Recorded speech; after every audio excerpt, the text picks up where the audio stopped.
Hello friend, welcome back to my channel study 7.0। यदि आप हमारे चैनल पर नए हैं तो हमारे चैनल को सब्सक्राइब कर लें, वीडियो को लाइक करें तथा वीडियो को ज़्यादा से ज़्यादा शेयर करें। इस वीडियो में हम पढ़ेंगे क्लास 10 हिंदी में आने वाले 10 नंबर का क्वेश्चन, जो कि प्रत्येक बार आपको क्वेश्चन में 10 नंबर का क्वेश्चन पूछा जाता है, जिसमें आपको कभी कभी सरस्वती पूजा, महात्मा गांधी या हमारा पर्यावरण पे टिप्पणी लिखने के लिए आता है। तो इसमें हम पढ़ेंगे सत्यवादिता। ठीक है, सत्यवादिता पर आपको टिप्पणी लिखनी है, जो कि एग्जाम में आपसे 10 नंबर का क्वेश्चन पूछा जाता है और ऐसा क्वेश्चन हर एक बार एग्जाम में आता ही आता है। ठीक है, तो चलिए हम पढ़ेंगे सत्यवादिता पर टिप्पणी कि आपको कैसे लिखनी है, उसकी परिभाषा कैसे लिखनी है, महत्व कैसे लिखनी है, प्रस्तुत कैसे लिखनी है। तो चलिए हम शुरू करते हैं। चलिए पहले सत्यवादिता, यदि आपसे एग्जाम में पूछा जाता है सत्यवादिता पर लिखें, तो आपको सबसे पहले उसमें परिभाषा लिखनी है। ठीक है, कि सत्यवादिता आखिर होता क्या है। चलिए हम यहाँ से पहले परिभाषा से इसको पढ़ते हैं।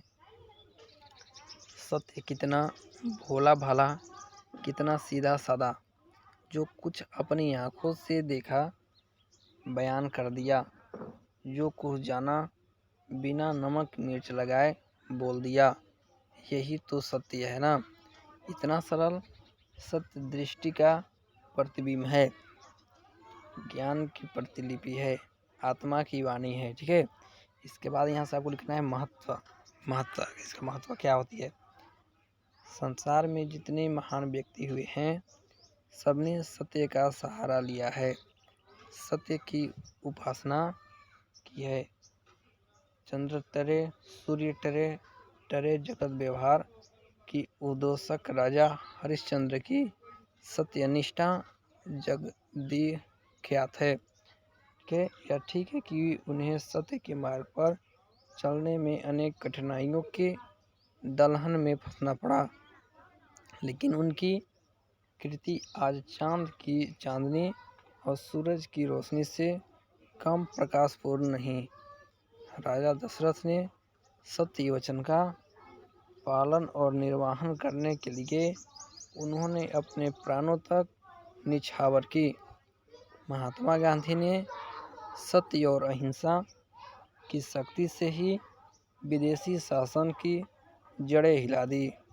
महात्मा गांधी का कथन है कि सत्य एक प्रकार का विशाल वृक्ष है, जिसकी जितनी सेवा की जाती है उतने ही फल लगते हैं। इस प्रकार इनका अंत नहीं है। ठीक है, सत्य का अंत कहीं नहीं होता है। ठीक है, इसके बाद आपको किस तरह से लिखनी है, आ जाइए यहाँ से हम देखते हैं। इसके बाद आपको लिखनी है प्रस्तुत। ठीक है, प्रस्तुत आपको लिखनी है इसके बाद। चलिए देखिए, प्रस्तुत में आपको क्या लिखनी है। सत्य भाषण और सत्य पालन के अमिट फल होते हैं। सत्य बोलने का अभ्यास बचपन से ही डालना चाहिए। कभी कभी झूठ बोल देने से कुछ क्षणिक लाभ हो जाता है। बच्चे झूठ बोलकर माँ बाप से पैसे झटक लेते हैं, पढ़ाई का बहाना करके सिनेमा चले जाते हैं, किंतु यह क्षणिक लाभ उनके जीवन विकास का मार्ग अवरुद्ध कर देता है।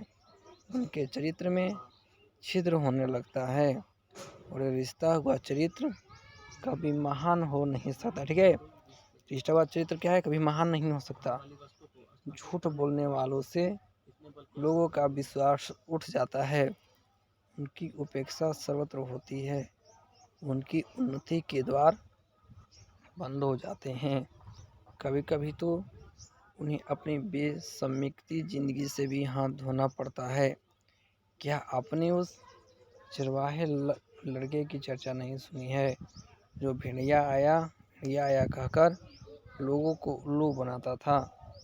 जो झूठ की मुठ पकड़ दूसरों का शिकार करते हैं, वे खुद ही शिकार बन जाते हैं। ठीक है, यहाँ तक आपको इस तरह प्रस्तुत में आपको इतनी सारी बात लिखनी है। इसके बाद आपको लिखनी है उपसंकार। ठीक है, उपसंकार में आपको क्या लिखनी है, आ जाइए यहाँ से देखते हैं। उपसंकार में आपको क्या लिख देनी है। ठीक है, यहाँ से आपको लिखनी है उपसंकार। सत्य की महिमा अपार है।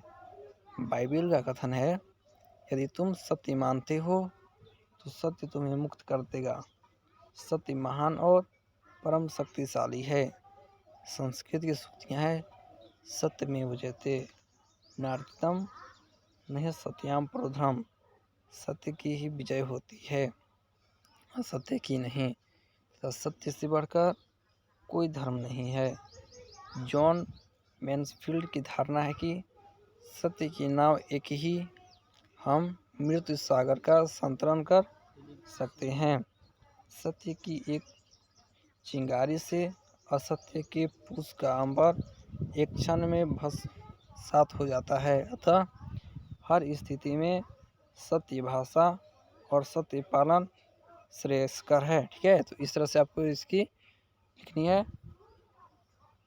सत्यवादिता का, कि सत्यवादिता आपसे एग्जाम में पूछा जाता है तो आपको ये सारी चीज़ लिख देनी है। और एक क्वेश्चन आपसे एग्जाम में 10 नंबर फाइनली क्वेश्चन 10 नंबर का पूछा जाता है। ठीक है, तो आप 10 नंबर यहाँ से इसको लिखकर ले सकते हैं।